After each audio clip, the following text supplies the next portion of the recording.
Hi students, സബ്ഷി electronic configuration മനസ്സിലായോ? കഴിഞ്ഞ ക്ലാസ്സിൽ ഇത് കണ്ടിരുന്നോ?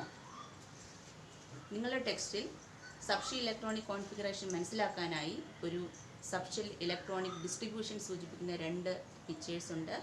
Look at this. ഇത് നന്നായി മനസ്സിലാക്കുക. അപ്പോൾ അതിനുശേഷം നമുക്ക് പുതിയൊരു മെത്തേഡ് പഠിക്കാം. അതായത് സബ്ഷി ഇലക്ട്രോണിക് കോൺഫിഗറേഷൻ മനസ്സിലാക്കുന്ന അല്ലെങ്കിൽ എഴുതുന്ന പുതിയൊരു മെത്തേഡാണ് ഇന്ന് പഠിക്കാൻ പോകുന്നത്. ഒരു എക്സാമ്പിളിലൂടെ നമുക്കത് മനസ്സിലാക്കാം. ഫസ്റ്റ് ഒരു example, potassium K, atomic number 19. അപ്പോൾ ഇതിൻ്റെ സബ്ഷി ഇലക്ട്രോണിക് കോൺഫിഗറേഷൻ നിങ്ങൾക്ക് അറിയാമല്ലോ. എന്താണ്?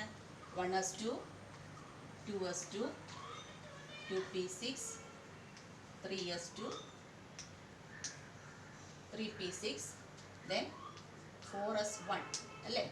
അതായത് 1s2, 2s2, 2p6, 3s2, 3p6, 4s1. അപ്പോൾ സബ്ഷി ഇലക്ട്രോണിക് കോൺഫിഗറേഷൻ അല്പം ഹയർ ആയിട്ടുള്ള അറ്റോമിക് നമ്പറുള്ള എലമെൻറ്റ്സിന് എഴുതുന്ന രീതി, അതിന് തൊട്ട് മുമ്പുള്ള നോബൽ ഗ്യാസ് എലമെൻറ്റ് ഏതാണോ അതിനെ ഒരു സ്ക്വയർ ബ്രാക്കറ്റിലാക്കി ശേഷം വരുന്ന സബ്ഷെൽസ് നമ്മൾ അതുപോലെ തന്നെ എഴുതി വയ്ക്കും. നോക്കാം. അറ്റോമിക് നമ്പർ 19 ആണ് പൊട്ടാസ്യം. അറ്റോമിക് നമ്പർ 19 തൊട്ട് മുമ്പ് വരുന്ന നോബൽ ഗ്യാസ് ആണ് അറ്റോമിക് നമ്പർ 18 ആയിട്ടുള്ള ആർഗൺ അല്ലേ? അപ്പോൾ ആർഗണിന് 18 ആണ്. ആ 18 എന്നുള്ളത് നോക്കിയേ, 2, 4, 10, 12, 18 അല്ലേ? അപ്പോൾ ഇത്രയും ഈ സബ്ഷെൽ ഇലക്ട്രോൺ ക്രമീകരിച്ചതിന് പകരം നമ്മൾ എന്ത് കൊടുക്കും? ആർഗൺ കൊടുക്കും ഇവിടെ. അതായത് ആർഗൺ AR അതൊരു സ്ക്വയർ ബ്രാക്കറ്റിൽ കൊടുക്കുന്നു. ബാലൻസ് ഉള്ള സബ്ഷെൽ ഇലക്ട്രോൺ ഏതാണോ അത് നമ്മൾ അതുപോലെ തന്നെ എഴുതി വയ്ക്കും. മനസ്സിലായോ? അതായത് while writing the subshell electronic configuration of elements with large atomic numbers, the symbol of the noble gas preceding that element is shown within the square bracket and remaining the subshells are also written. മനസ്സിലായോ? അതായത് AR square ബ്രാക്കറ്റിൽ എഴുതിയിട്ട് 4s1 ബാക്കി എഴുതുന്നു. അപ്പോൾ ഇത് എഴുതണമെന്നുണ്ടെങ്കിൽ നിങ്ങൾക്ക് എന്ത് വേണം? ഈ നോബൽ ഗ്യാസസ് ഏതൊക്കെയാണെന്ന് അറിയണം, അവയുടെ അറ്റോമിക് നമ്പേഴ്സും അറിയണം. അതായത് ഏതൊക്കെയാണ് Nobel gases? Helium atomic number 2, neon atomic number 10, argon atomic number 18, krypton atomic number 36, etcetera. ഏകദേശം ആർഗൺ വരെയുള്ള ക്വസ്റ്റ്യൻസ് നിങ്ങൾക്ക് വരാറുള്ളൂ. അപ്പോൾ helium, neon, argon, krypton, xenon, റെഡോൺ ഉണ്ട്. അതൊന്നും നിങ്ങൾക്ക് എക്സാമിന് ചോദിക്കാറില്ല. അപ്പോൾ ഇതിൻ്റെ അറ്റോമിക് നമ്പർ നിങ്ങൾ നന്നായിട്ട് കാണാപ്പാഠം പഠിച്ചു വയ്ക്കണം. നമുക്ക് മറ്റൊരു എക്സാമ്പിൾ നോക്കാം. സോഡിയത്തിൻ്റെ അറ്റോമിക് നമ്പർ 11 ആണെന്ന് അറിയാം അല്ലേ? എങ്ങനെയാണ് സബ്ഷി ഇലക്ട്രോണിക് കോൺഫിഗറേഷൻ എഴുതുന്നത്? സാധാരണ നമ്മൾ എഴുതുന്നത് 1s2, 2s2, 2p6, 3s1 ഇത്രയല്ലേ ഉള്ളൂ. 6, 4, 10, 11 അല്ലേ? അപ്പോൾ ഇതിന് തൊട്ട് മുമ്പുള്ള, അതായത് അറ്റോമിക് നമ്പർ 11 തൊട്ട് മുമ്പുള്ള നോബൽ ഗ്യാസ് ഏതാണ്? നിയോൺ ആണ്. അറ്റോമിക് നമ്പർ 10 ആയിട്ടുള്ള നിയോൺ ആണ് അല്ലേ? അപ്പോൾ ഇതിന് പകരം നമ്മൾ എന്ത് ചെയ്യും? നിയോൺ സ്ക്വയർ ബ്രാക്കറ്റിൽ എഴുതും. ബാക്കി 3s1 അതുപോലെ തന്നെ എഴുതും. മനസ്സിലായോ? അതായത് അറ്റോമിക് നമ്പർ 11 ആയിട്ടുള്ള സോഡിയത്തിന് നമ്മൾ പുതിയ മറ്റൊരു മെത്തേഡിൽ നമ്മൾ എഴുതുന്ന രീതി എങ്ങനെയാണ്? നിയോൺ അതിന് തൊട്ട് മുമ്പുള്ള നോബൽ ഗ്യാസിനെ നമ്മൾ സ്ക്വയർ ബ്രാക്കറ്റിൽ എഴുതിയിട്ട് ബാലൻസ് അവശേഷിക്കുന്ന സബ്ഷെൽസ് അതുപോലെ തന്നെ എഴുതുന്നു. മനസ്സിലായല്ലോ? നമുക്ക് ടെക്സ്റ്റിലുള്ള എക്സാമ്പിൾസ് ഒന്ന് നോക്കാം. നെക്സ്റ്റ് വൺ, സ്കാൻഡിയം 21 ആണ്. 21 തൊട്ട് മുമ്പുള്ള നോബൽ ഗ്യാസ് ഏതാണ്? അറ്റോമിക് നമ്പർ 18 ആയിട്ടുള്ള ആർഗൺ ആണ്.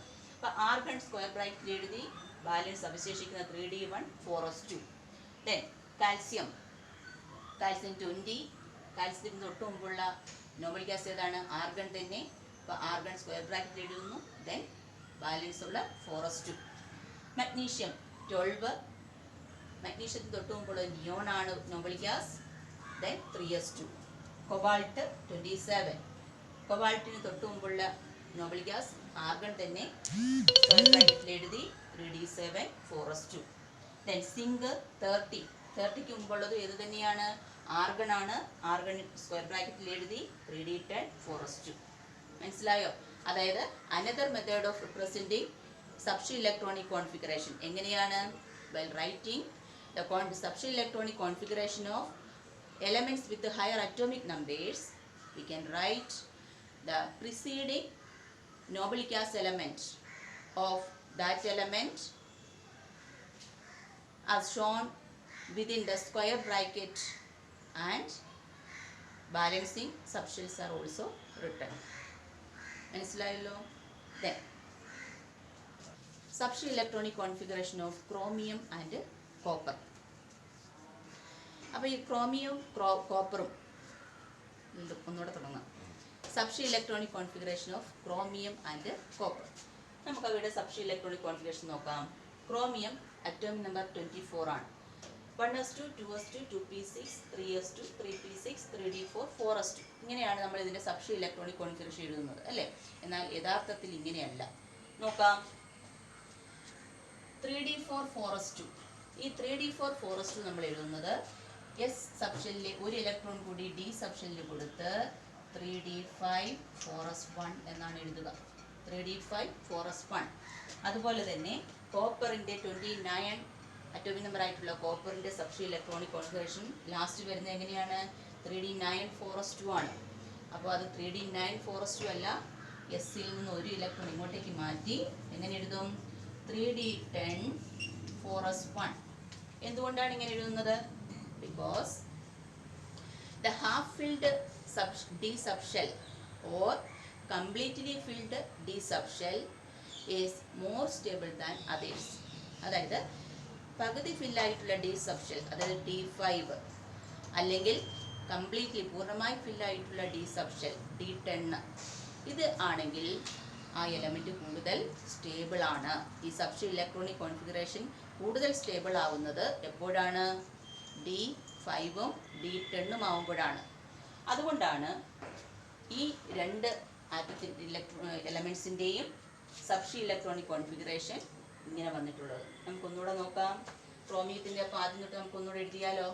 1s2 2s2 2p6 3s2 3p6 3d5 4s1. അപ്പോൾ ഏതാണ് കറക്റ്റ്? 3d5 4s1 ആയിട്ടുള്ളതാണ് കറക്റ്റ് അല്ലേ? അതുപോലെ കോപ്പറിൻ്റെയും കൂടെ എഴുതാം. 1s2 2s2 2p6 3s2 3p6 3d10 4s1. മനസ്സിലായോ? അതായത് ഡി സബ്ഷെല്ലിൽ മാക്സിമം എത്ര ഇലക്ട്രോണുകളുണ്ട്? 10 അല്ലേ? അപ്പോൾ ഇതിൽ ഹാഫ് ഫിൽഡ് ആയിട്ടുള്ളതും, അതായത് D5, കംപ്ലീറ്റ്ലി ഫിൽഡ് ആയിട്ടുള്ളതും, അതായത് D10, ഈ രണ്ട് സബ്ഷി ഇലക്ട്രോണിക് കോൺഫിഗറേഷൻ വന്നാൽ മാത്രമേ അവ സ്റ്റേബിൾ ആവത്തുള്ളൂ. അതുകൊണ്ടാണ് D4s2, അതായത് 3d4 4s2 എന്ന് വരുമ്പോൾ അതിലെ എസ് സബ്ഷെല്ലിൽ നിന്ന് ഒരു ഇലക്ട്രോൺ കൂടി ഇങ്ങോട്ടേക്ക് കൊടുത്ത് 3d5 4s2 നമ്മൾ എഴുതുന്നത് അല്ലേ? അതുപോലെ 3d10 4s1 എന്ന് എഴുതുന്നതും അതുതന്നെയാണ്. അപ്പോൾ കൂടുതൽ സ്റ്റേബിൾ ആവുന്ന രീതിയിലാണ് നമ്മൾ എഴുതുക. അപ്പോൾ കോപ്പറിൻ്റെ കാര്യത്തിലും ഏതാണ് കറക്റ്റ്? ഈ കോൺഫിഗറേഷനാണ് അല്ലേ? ഇതുപോലെ തന്നെയാണ് എഫ് സബ്ഷെല്ലിൻ്റെ കാര്യത്തിലും. അതായത് എഫ് സബ്ഷെല്ലിൽ മാക്സിമം എത്ര ഇലക്ട്രോണുകളുണ്ട്? 14 ഇലക്ട്രോണുകളുണ്ട് അല്ലേ? 14. അപ്പോൾ ഇതിൽ ഹാഫ് ഫിൽഡ് എഫ് സബ്ഷെൽ, അതായത് എത്രയാണ്? F7. അതുപോലെ കംപ്ലീറ്റ്ലി ഫിൽഡ് എഫ് സബ്ഷെൽ, അതായത് F14 വന്നാൽ മാത്രമേ അവ കൂടുതൽ സ്റ്റേബിൾ ആവത്തുള്ളൂ. അപ്പോൾ എഫിൻ്റെ ഒന്നും നമുക്കിപ്പോൾ പഠിക്കാനില്ല. ഡി സബ്ഷെൽ വരെ നമുക്ക് കൂടുതലായിട്ട് പഠിക്കാനുള്ളൂ. മനസ്സിലായോ? നമുക്കൊരു ക്വസ്റ്റ്യൻ, നിങ്ങളുടെ ടെക്സ്റ്റിലെ ഒരു ക്വസ്റ്റ്യൻ ആണ്, നമുക്കതൊന്ന് ചെയ്യാം. Look at this. If the subshell electronic configuration of an atom is 1s2 2s2 2p6 3s2, find the answers to the following. 1. How many shells are present in this atom? Answer 3. Second one, which are the subshells of each shell? Answer S and P. Third question, which is the subshell to which the last electron was added? Last electron add ചെയ്തിരിക്കുന്ന subshell ഏതാണ്? Answer 3s. Fourth question, what is the total number of electrons in the atom? ഇലക്ട്രോണുകളെല്ലാം കൂടെ കൂട്ടിയാൽ total number of electrons 12 ആണ്. Fifth question, what is its atomic number?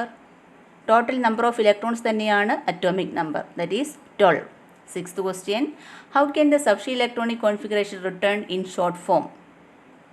നമ്മൾ പഠിച്ചിട്ടുണ്ട്, തൊട്ട് മുമ്പുള്ള നോബിൾ ഗ്യാസ് എഴുതുക അല്ലേ, അതായത് സ്ക്വയർ ബ്രാക്കറ്റിൽ Ne 3s2.